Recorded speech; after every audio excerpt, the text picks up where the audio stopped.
അത് ആരാണ്, അവൻ എവിടാണെന്നുണ്ടെങ്കിലും അവന്റെ വീട്ടിൽ പോയി ഞാനും ശ്വേതയും കൂടെ അവനെ തല്ലും. അതൊരു പെർട്ടിക്കുലർ വ്യക്തി 7-8 കൊല്ലമായിട്ട് നിരന്തരം ഇവരുടെ വീഡിയോസിന്, രണ്ടുപേരുടെ വീഡിയോസിനായിട്ട് ഇങ്ങോട്ട് കമന്റ് ചെയ്യാം. എനിക്കറിയാൻ തന്നെ ചോദിക്കുന്നത് എന്ത് സുഖം ഇതിനകത്ത് കിട്ടുന്നത്? വന്നപ്പോ തുടങ്ങിയാണല്ലോ. നമുക്കറിയാവുന്ന മാർഗങ്ങൾ ഇതൊക്കെയല്ലേ ഉള്ളൂ.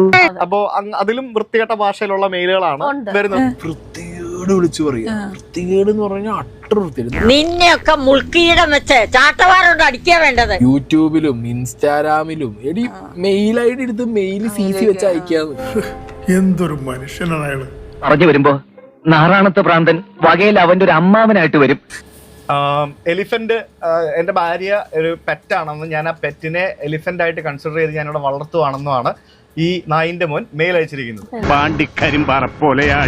ഇവന്റെ പൊണ്ണത്തടിച്ച് കുള്ളത്തി ഭാര്യ ഇന്റർവ്യൂവിൽ വന്ന് ഈ ബുള്ളിനെ പ്രാഗി തമ്മിലടിപ്പിക്കുകയും ഏഷണി പരദൂഷണിയാണ് ഇവന്റെ മെയിൻ. ഇവൻ മഹാ തെണ്ടി തന്നെ. എന്നെ പറ്റി നീ എന്താന്ന് എഴുതിക്കോ, നീ ആരോട് എന്ത് വേണം പറഞ്ഞോ, നീ എന്ത് വേണം ചെയ്തോ, പക്ഷെ എന്റെ ഫാമിലിയെ പറ്റി പറയുന്ന എനിക്ക് ഒരു റൈറ്റ്സും ഇല്ല. You don't have any rights. അങ്ങനെയൊക്കെ പറയുന്ന മോശമല്ലേ? അതൊന്നും എനിക്കറിയാൻ മേല. ഇങ്ങനെ എന്തെങ്കിലുമൊക്കെ പറയുമ്പോഴേ എന്റെ മനസ്സിനൊരു സന്തോഷം ഉണ്ടാവുള്ളൂ. ഞാൻ എന്റെ സന്തോഷം നോക്കിയാ പോരെ. കാശിനോട് ആർത്തി മൂത്ത് ഒരു തടിച്ച് കുള്ളത്തിയെ കെട്ടി ഇതാണോ സംസ്കാരം? സ്ത്രീകളോട് ഇങ്ങനെ കാണിക്കുന്ന കഷ്ടമാണ്. വിദേശ അന്യ സ്ത്രീകളുടെ കൂടെ വെള്ളമടിച്ച് നടക്കുന്നു. ലൈക്ക് ഇങ്ങനെയുള്ള മെയിലും സംഭവങ്ങളാണ് ഇവൻ അയച്ചുകൊണ്ടിരിക്കുന്നത്. ഇവനവല്ല മനസാക്ഷി എന്ന് പറഞ്ഞ സാധനം ഉണ്ടോ? എല്ലിന്റെ ഇടയിൽ വറ്റ് കുത്തിയിട്ട് തന്നെ അല്ലാണ്ടെന്താ പറയാ. കാരണം അത്രയധികം മാനസികമായിട്ട് നമ്മളെ ഉപദ്രവിക്കുന്ന ഒരു വ്യക്തിയാണ് അദ്ദേഹം. സാത്താൻ പല രൂപത്തിൽ വരുന്നു. ആരെ എങ്ങനെ ഉപദ്രവിക്കണമെന്ന് തക്കം പാർത്ത് നടക്കുകയാണ് സാത്താൻ. എനിക്ക് നമ്മളെ 100% അറിയാവുന്ന ഒരാളാണ്.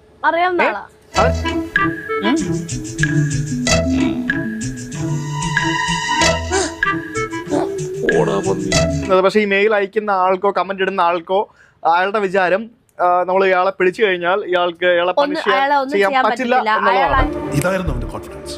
നമ്മുടെ കേരള പോലീസിന് കുറച്ചെങ്കിലും കഴിവുണ്ടെങ്കിൽ ആ ആൾ ഉടനെ തന്നെ പിടിച്ചിരിക്കും എന്നുള്ളതാണ് നമ്മൾ ശ്രമിച്ചുകൊണ്ടിരിക്കുന്നത്.